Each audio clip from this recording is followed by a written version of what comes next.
गुरुजी का अनंतम अनंतम शुक्राना मेरे मालिक, आपका हर पल शुक्राना, हर सांस से शुक्राना गुरुजी, आई हुई सभी संगत का शुक्राना गुरुजी। आप थोड़ा पीछे हो जाओ, वॉल्यूम लाउड कर लो अपना, कोई गल नहीं, बहुत लाउड है बस फिर टेंशन कर दी।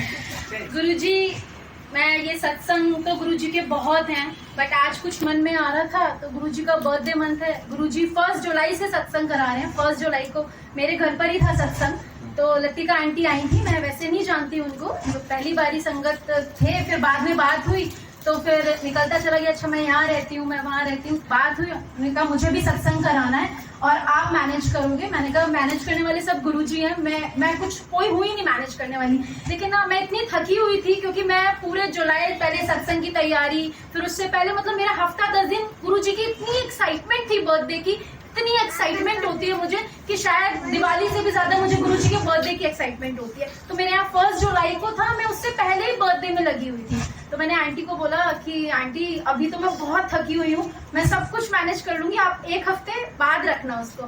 तो आंटी ने 1 हफ्ते बाद रखा सत्संग, क्योंकि गुरुजी को सेवा लेनी थी, तो गुरुजी ने सेवा ली और बहुत अच्छे से आए। यहाँ पर सभी लोग बहुत ब्लेस्ड हैं, यहाँ पर सभी संगत बहुत ब्लेस्ड है।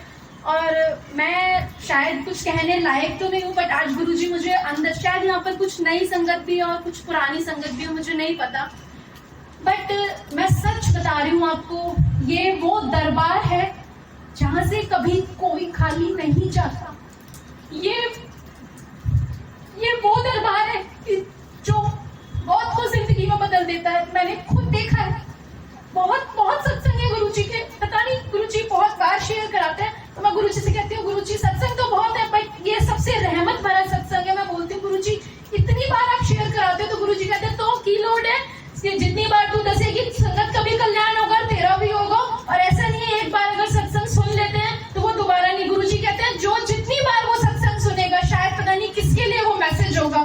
तो मैं गुरुजी सिर्फ ये सत्संग में इसलिए सुना रही हूँ आपको कि गुरुजी की महिमा आप लोगों को पता चले। मैं जानती हूँ कि बहुत लोग अवेयर नहीं है, पहले हम लोगों की जब 6-7 साल 8 साल हो गए मुझे भी, तब मैं जुड़ी तो मुझे भी नॉर्मल था कि भगवान मतलब आते हैं मत्था टेकते हैं, लेकिन जब खुद अपने साथ आप बीती हुई तो मुझे गुरुजी और इस दरबार के बारे में ये एहसास हुआ अंदर से कि ये कौन सा दरबार है। ये एक सत्संग, आप सभी लोग बहुत ध्यान से सुनिएगा, जाने गुरुजी का क्या हुक्म है, क्यों शेयर करा रहे हैं। अभी 2 साल पहले की बात है, 2-2.5 साल हो गया, जब कोरोना की 2nd वेव आई थी, डेल्टा, जहां हम लोग बाहर निकलने से भी डर रहे थे, इधर उधर सब, ये लग रहा था एक चिड़िया भी नहीं दिख रही थी हमें। तो मेरी छोटी सिस्टर है, उसके हस्बैंड को कोविड हो गया, कोविड हुआ, उसके हस्बैंड की हालत काफी खराब थी, लेकिन उन्होंने किसी को, वो मेरठ रहते हैं, उन्होंने किसी को बताया नहीं था कि मुझे कोविड हो गया। अच्छा, उनको कोविड हुए भी 10-15 दिन हो गए, तो सिस्टर उन्होंने अपने आप को आइसोलेट कर लिया और घूमते रहे कोविड में, और फिर आइसोलेट बाद में किया 1 हफ्ते बाद। तब हमें कुछ नहीं बताया कि अगर मैं सब लोगों को बताऊंगा तो सब लोग मुझे हॉस्पिटल लेके जाएंगे, और हॉस्पिटल से जैसे कि आप सब लोगों को पता है कोई वापस आ ही नहीं रहा था। सब लोग ये सोच रहे थे कि हॉस्पिटल जाने के बाद पता नहीं मैं दोबारा अपना घर देख पाऊंगा या नहीं देख पाऊंगी। तो ऐसे ही 10-12 दिन निकल गए। डॉक्टर ने, जब कंडीशन ज्यादा खराब हुई, डॉक्टर ने बोला आप सिटी स्कैन कराओ, देखते हैं उसमें क्या आपकी कंडीशन है, मॉडरेट है, क्या निकला है। वो तब भी हमसे नहीं बताया उन्होंने, उनकी रिपोर्ट्स भी छुपा ली, उनकी जो वो बिल्कुल लास्ट वाले स्टेज पे आई थी, उन्होंने उसके बाद भी नहीं बताया। फिर एक दिन जब कंडीशन ज्यादा खराब हो गई, शायद वो 12वां या 13वां दिन था, तो मतलब वो नीचे अपने रूम में मेरठ में नीचे बैठे हुए थे, और ज्यादा एज नहीं है, he is 34 years old only, तो 34 साल क्या एज होती है, कुछ भी नहीं होती है। तो वो अपने वहां नीचे बैठे हुए थे और मतलब वॉमिटिंग कर रहे थे कंटिन्यूअसली। आप सभी लोग बड़े ध्यान से सुनिएगा। तो फिर मेरी सिस्टर का कॉल आता है कि ऐसे ऐसे बात है, और आज तो इतनी कंडीशन है, ये इंसान मेरी बात तो सुन नहीं रहा है, अब भाई मतलब हस्बैंड को भेजो। मेरे हस्बैंड, हाँ, यहाँ पर मैं 1st फ्लोर पर रहती हूँ, मेरे जैसे ही मैं जिस कंडीशन में बैठी थी, ऐसे ही लॉक लगाया, मोबाइल उठाया और मैं भागे चले गए। हम दोनों गाड़ी, ये भी नहीं पता हमने लॉक ठीक से लगाया नहीं। उन्होंने कहा कि इतनी वॉमिटिंग कर रहे हैं, और ना इतने बड़े पानी में टब में पैर डाल के बैठे थे, इतनी गर्मी लग रही होगी, इतने स्ट्राइड्स खा चुके थे, क्योंकि यहाँ डॉक्टर से वहाँ डॉक्टर से, पता नहीं कहाँ से खा रहे थे कि बस खुद ही सही हो जाऊंगा। हम पहुंचे मेरठ, मेरा घर है मेरठ में, इन्होंने मुझे मेरे घर ड्रॉप किया कि सब लोग मत जाओ, अगर सबको भी एक दूसरा टच होगा तो सभी को होना ऑब्वियस है। तो ये वापस गए वहां पर, उन्हें देखा तो वो नीचे वाले रूम में ऐसी हालत, अभी मैं शायद वो सत्संग मतलब सुनाते नहीं है मुझे, उन्होंने जो बताया मैं ही बता रही हूँ, उन्होंने क्या मुझे बताया कि ऐसे बैठे हुए थे कि जैसे 80 साल का बूढ़ा इंसान बैठा हो। आप सोचो 32-33 साल की उम्र में कोई इंसान 80 साल का कैसे लग सकता है, मतलब वो मौत के बहुत करीब था। तो ये उन्होंने फटाफट उठाया दूसरी गाड़ी में कि कम से कम मैं इनको देख तो पाऊंगा टेक केयर के लिए, इसलिए मैं दूसरी गाड़ी में, उनके जो साथ में गार्ड वगैरह रहते हैं उन्होंने उठा के गाड़ी में डाला और हॉस्पिटल पहुंचे। मेरठ का सबसे बड़ा हॉस्पिटल है यूटिमा हॉस्पिटल, वहां पहुंचे, एडमिट कराया।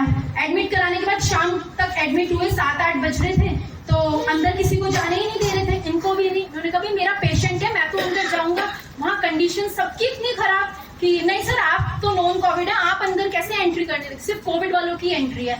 अपना मन नहीं मानता ना अपने घर का इंसान, आप उसे बाहर से छोड़ के आ जाओ, आप सोचो कितना दिल पे पत्थर रखते हो। ये खैर जब नहीं घुसने दिया, उन्होंने कहा ट्रीटमेंट तो शुरू होगा, मेरे बहस के चक्कर में और आगे वो लोग लेट करेंगे और लेट होने वाली कंडीशन नहीं थी।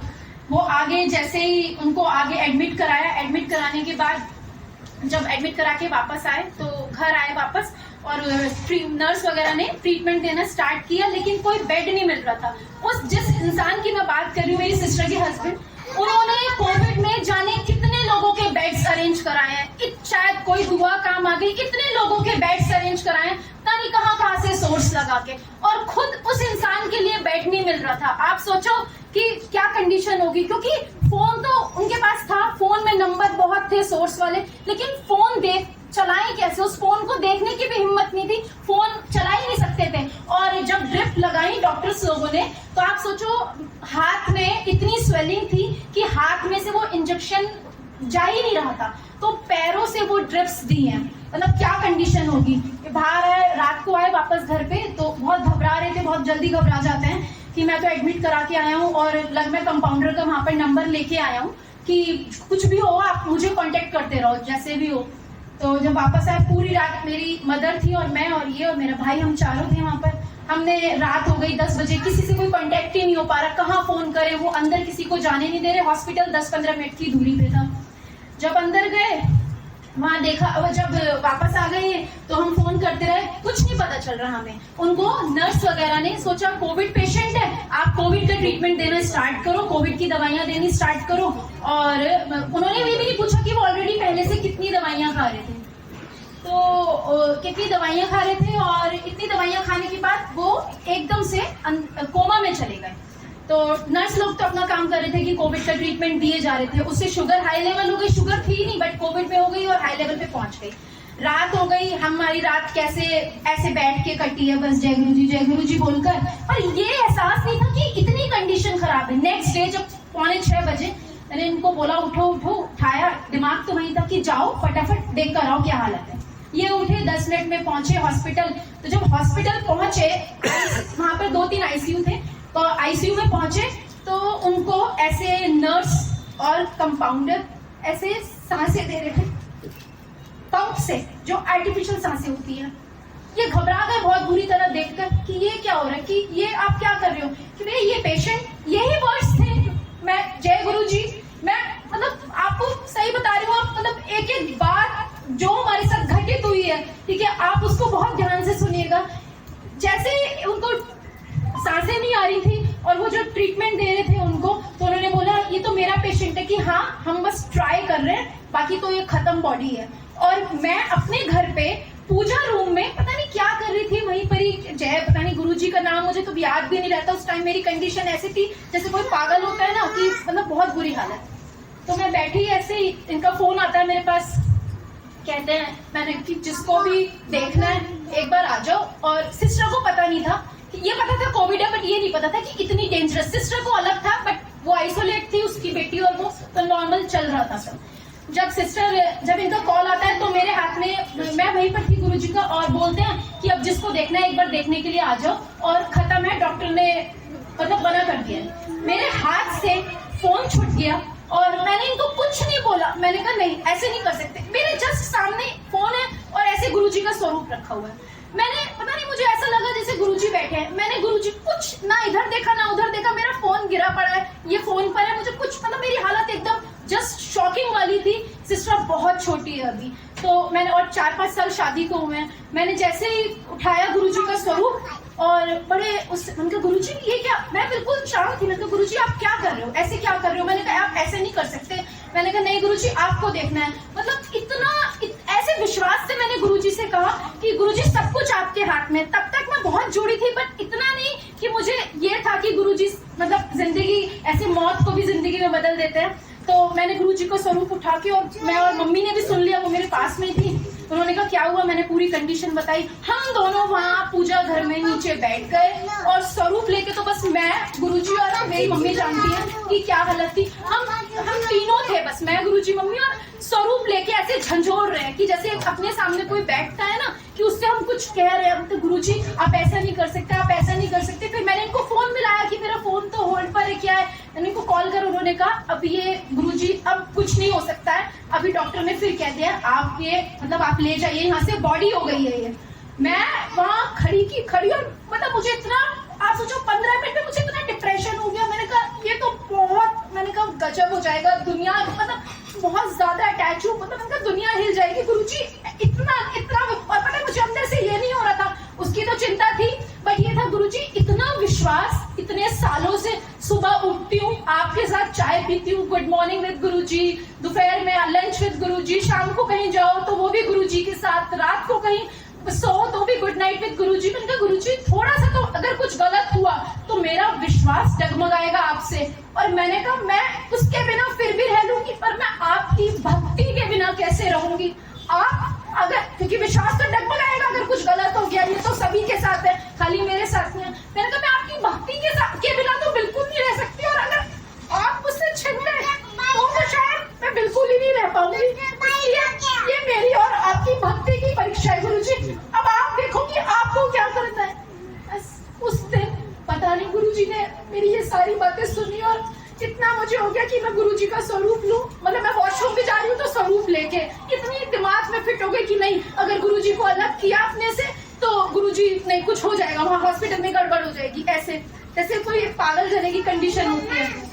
एक फोन पर डॉक्टर से बात कर रही हूँ, जब फिर इनका कॉल आया, कहने लगे कि मैंने, हाँ फिर मेरे पास मेरा भाई बैठा हुआ था, तो मैंने उसको उठाया, तो मैंने कहा तू जा, गुरुजी का जो हम डेली तिलक लगाते हैं गुरुजी को, मैंने कहा तू जा और ये तिलक जाके उसको लगा दे।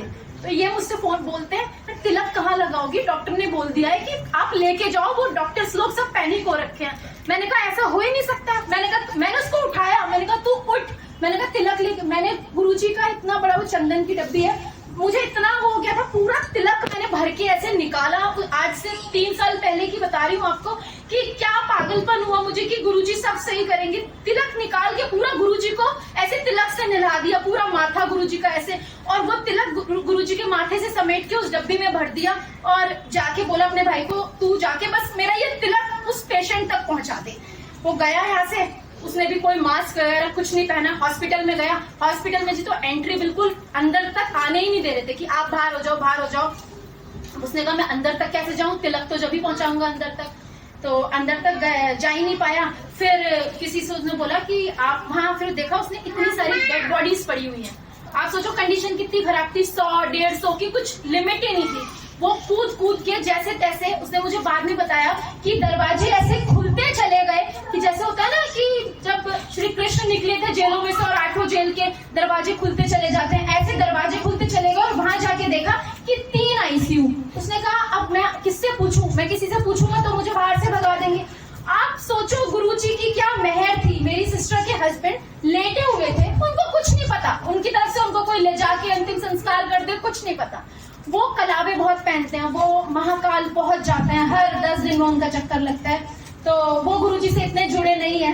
तो अब वो ऐसे लेटे हुए थे, तो उनके हाथ में महाकाल इतने भोले बाबा के कलावे बंधे हुए थे। अब उसने ICU के इतने से शीशा खुला हुआ था, उसने शीशे में से देखा कि ये तो वही हो सकते हैं, और तो इतने कलावे दिखे हुए थे पूरे। जब उसने देखा उसने कहा हाँ वही है। फिर अंदर गया वो, उसने कहा आप नहीं जा सकते अंदर, कि भैया मुझे जाने दो। पता नहीं इतनी देर में वो गार्ड कहाँ गया, वो अंदर गया। उसने कहा भैया, वहां पर जो कंपाउंडर वगैरह थे उन्होंने कहा जैसे कि आप ले जाओ इनको। उसने कहा कि भैया मेरे जीजू हैं, कि भैया खत्म है, आप हमें और भी पेशेंट देख रहे हैं, आप क्यों, कि नहीं ऐसे मत बोलो, आप ऐसे नहीं हो सकता, ऐसे बहुत उसने मतलब कि आप ऐसे नहीं हो सकता है, नहीं वो खत्म है, आप उनको लेके जाओ, उठाओ बॉडी। तो तो उसने ध्यान आया एकदम से, वो भी कंफ्यूज हुआ, उसने जैसे अपनी जेब से तिलक की डब्बी निकाली और गुरुजी के माथे का हटाया हुआ तिलक उसने मेरी सिस्टर के हस्बैंड को लगाया माथे पर और हाथ पे ओम लिखा और ये बोला कि गुरुजी बस आप देखो कि भोले बाबा सब तेरे हाथ में है, आज मेरी बहन का सुहाग तू ही बचाने वाला है और जय गुरुजी जैसा आप चाहो। तिलक लगाते ही माथे पर और हाथ पर ओम लिखते ही उन्होंने सांस खींची बहुत जोर से 2-3 बार, जय गुरुजी, शुक्राना गुरुजी, जय गुरुजी, शब्द नहीं जय है मेरे पास, गुरुजी। गुरुजी की ये महिमा ऐसी थी। मैं आपको बस ये इसलिए बता रही हूँ कि कुछ लोग सोचते हैं कि ठीक है हम आए मत्था टेका चले गए, नहीं, गुरुजी तो पता नहीं क्या से क्या कर जाते हैं सच में। और जैसे ही उनको होश आया, हल्का सा सांस ली तो सब वहां पर कंपाउंडर्स वगैरह थे, उन्होंने बोला आपने क्या किया है, क्योंकि किसी को पता नहीं था वहां पर कि ये तो कुछ मैजिक हो गया, क्या हुआ है। उन्होंने कहा आप देखो मेरे पेशेंट को सांस आई है। उन्होंने बोला कि आप और सिर्फ उस हॉस्पिटल में 3 वेंटिलेटर थे संगत जी, सिर्फ 3 वेंटिलेटर और तीनों बुक्ड थे। और जैसे ही मेरे सिस्टर के हस्बैंड को वेंटिलेटर पे शिफ्ट किया है, उससे कुछ देर पहले ही वो वेंटिलेटर गुरुजी ने खाली करवाया उनके लिए। और अगर सोचो वो वेंटिलेटर खाली नहीं होता तो वो वेंटिलेटर कहाँ हम घूमते, ऑल ऑफ सडन की बात थी। वैसे तो बंदा कहीं से भी ताकत लगवा के कहीं से भी अरेंज कर देता है, पर एट ए टाइम तो जब सांसें इतनी कीमती होती है ना, तो उस टाइम एकदम कुछ नहीं बनता इंसान को। तो उसने उनको वेंटिलेटर पर शिफ्ट किया, डॉक्टर को बुलाया कि ऐसे ऐसे सांसें आई है। डॉक्टर ने कहा सिर्फ उन्होंने सांस खींची है, बट अभी भी मैं श्योरिटी नहीं कह सकता, अभी ये कोमा में है, इनका इलाज पूरा वेंटिलेटर पर आ गए। फिर फोन आया मेरे पास कि वेंटिलेटर पर आ गए हैं और ऐसे सांस ली है। मैंने गुरुजी से बोला, मैंने कहा मुझे तब विश्वास हो गया अब वेंटिलेटर पे से भी कोई वापस नहीं आया है, बहुत एक आधा इंसान है जो वापस आया है, पर मुझे उस टाइम में श्योर थी कि अब कुछ नहीं हो सकता, ये गुरुजी ने अगर सांस दी है तो अब कुछ नहीं हो सकता। मेरी मदर नॉर्मल जी रही थी, मैंने कहा, फिर भी मेरे मन में हल्का सा आया, तो मम्मी आप ऐसे घूम रही हो, अभी तो वेंटिलेटर पे, कोई टेंशन नहीं। कह रही गुरुजी है, कह रही जब गुरुजी ने ये सांसें लौटाई हैं तो अंत तक वही देखेंगे, वो नॉर्मल लाइफ जी रही है, मैं उनको देख रही हूँ। मैंने कहा इतनी श्योर हो गई, तब तक मुझे हल्का सा वो था कि पता नहीं, मतलब इंसान होना ये लगा कि जब तक मैं खुद अपनी आंखों से अपने घर के इंसान को नहीं देखूंगी तो शायद मुझे चैन नहीं आएगा। खैर फोन वेंटिलेटर पर शिफ्ट हुए, डॉक्टर आए, डॉक्टर ने देखा ये कोमा में है, अभी मैं कुछ 1% भी सिर्फ इनको सांस लिए कुछ नहीं कह सकता। फिर ऐसे ही शाम हुई, वो डॉक्टर चेक करने आया तो इनका फोन आया मेरे हस्बैंड का, कहने लगे अभी 5-6% इम्प्रूवमेंट है। फिर हमारी वो रात को फोन जब डॉक्टर करता था तो हमें ये लगता था कुछ गड़बड़ हो गई, कुछ गड़बड़ हो गई, भागो, फिर कुछ गड़बड़ हो गई। पर वो जैसे नेक्स्ट डे आया तो डॉक्टर आया, डॉक्टर ने बोला कि अब आपके पेशेंट को 10% और इम्प्रूवमेंट है। ऐसे शाम हुई, 10% इम्प्रूवमेंट आता रहा और बस मैं गुरुजी का स्वरूप लेकर बस यही बोलूं कि आपने आज मेरी भक्ति की आस्था मुझे दिखा दिया कि आपके और मेरे बीच में क्या रिश्ता है, क्योंकि गुरुजी को पता था कि ये तो कुछ गलत हो गया, तो इतनी भक्ति है इसकी कि शायद ये तो पता नहीं ये ना जी पाए शायद, क्योंकि मैं शायद गुरुजी के बिना नहीं रह सकती, मुझे पता है। तो उन्होंने बताया कि जब डॉक्टर का फोन आया तो फिर ऐसे 10% इम्प्रूवमेंट हुआ। तो फिर 3rd डे डॉक्टर तो मैंने खुद बात की, मैंने कहा डॉक्टर साहब आप जब तक मुझे मेरे पेशेंट की वीडियो नहीं भेजोगे मुझे तसल्ली नहीं होगी। फिर डॉक्टर ने कहा आप शांत बैठ जाओ। उन्होंने एक वीडियो भेजी, उसमें वो पूछ रहे हैं कि आपका नाम, पेशेंट से कि याददाश्त भी जाने का था कि बहुत ज्यादा कंडीशन खराब थी, मैं आपको वो वीडियो भी दिखाऊंगी, आप सब लोग ऐसे घबरा जाओगे कि ये इंसान कैसे ऊपर से नीचे आ गया। फिर वहां पर डॉक्टर ने मुझे वीडियो भेजी, उनसे उनका नाम पूछा कि सब कुछ याद है, उन्होंने बताया मेरा नाम कपिल शर्मा है, सब कुछ याद आया, सब कुछ है। फिर डॉक्टर का फोन आया, अब आपका पेशेंट बिल्कुल ठीक है और 2.5 दिन के अंदर अंदर उनको वेंटिलेटर से नॉर्मल रूम में शिफ्ट कर दिया। जय गुरु जी, शुक्राना, जय गुरु जी, जय गुरु जी, शुक्राना जय गुरु जी। और मैं आपको बात बताऊं, वहाँ जितने भी कोविड के पेशेंट थे ना, सबसे बुरी कंडीशन मेरी सिस्टर के हस्बैंड की थी, कोई नहीं बचा वहां पर, कोई भी नहीं बचा। आप सोच सकते हो कि मतलब हम लोग तो कुछ नहीं कर सकते कि गुरुजी ने अपने भक्त की लाज रखी और इतना सब कुछ दिया कि विश्वास उस दिन से इतना दृढ़ हो गया, इतना मतलब इतना ऐसे हो गया, कुछ भी होता है ना छोटी से छोटी चीज ऐसा होता है, अरे गुरुजी देखेंगे, गुरुजी देखेंगे। ठीक है, इंसान का पहले डोलता है मन जब तक आप बीती नहीं होती, बट अब तो हर चीज के लिए होता है गुरुजी देखेंगे, अपने आप देखेंगे। और गुरुजी पर आप बस एक चीज कहना चाहूंगी, मैं भी कभी कभी कर्ज हो जाती हूँ, क्योंकि वक्त जब किसी चीज का नहीं आता ना, तो हमें नहीं पता हमारे लिए क्या अच्छा है क्या बुरा है। हो सकता है कुछ चीजें हमारे लिए गलत हो और हम गुरुजी से पहले ही मांग ले हमें ये दे दो, और उसका हमें परिणाम बहुत गलत मिले आगे। तो गुरुजी को तो पता है, गुरुजी नोज ईच एंड एवरीथिंग कि किस इंसान को कौन सी चीज कब देनी है। अगर गुरुजी ने पहले ही दे दी और उसमें हमारा कुछ नुकसान हुआ, तो गुरुजी ये थोड़ी ना देखिए, उनको तो हमारा फ्यूचर प्रेजेंट पास्ट सब कुछ पता है। हम तो सिर्फ अपने प्रेजेंट में जी रहे हैं, वो आगे देखेंगे कि फ्यूचर में क्या चल रहा है, उसको फ्यूचर में आगे क्या ब्लेसिंग्स देनी है, वो सब मालिक की रजा होती है। तो इसलिए कोई ये ना सोचे कि गुरुजी अभी तक हमें ये नहीं दिया वो नहीं दिया। मैं जब बहुत चीजें मुझे भी नहीं मिली अभी तक, बट मुझे कुछ लोग मुझसे कहते हैं कि आप विश्वास, इतना विश्वास है। मैं कहती हूँ हाँ है, बहुत विश्वास है। मैंने कहा नहीं मिली, शायद मेरे लिए वो चीज अच्छी नहीं है, हो सकता है उस चीज में मेरे कितने नुकसान हो। आगे गुरुजी अब नहीं देंगे, साल भर बाद देंगे, 2 साल बाद देंगे, तो वो गुरुजी जानते हैं। और संगत सब जानती है कि गुरुजी जैसे वक्त पर सब कुछ देते हैं, ऐसे ही सब कुछ सब संगत को ब्लेस करो गुरुजी। और सभी आई हुई संगत कितनी ब्लेस्ड है, इतनी ब्लेस्ड है। और आपका बहुत ही ब्लेस्ड सत्संग हुआ, बहुत अच्छा। गुरुजी आए, गुरुजी ने इतनी अच्छी संगत भेजी और सब कुछ। गुरुजी का बर्थडे मनते हैं, गुरुजी पूरे महीने सेवा कराते हैं, पूरे महीने केक खिलाते हैं। इस मालिक की बस मैं वो बात कहूंगी, आप सब लोग इनको एक बार मान कर देखो और करिश्मे आपको हर रोज देखने को मिलेंगे। जय गुरु जी।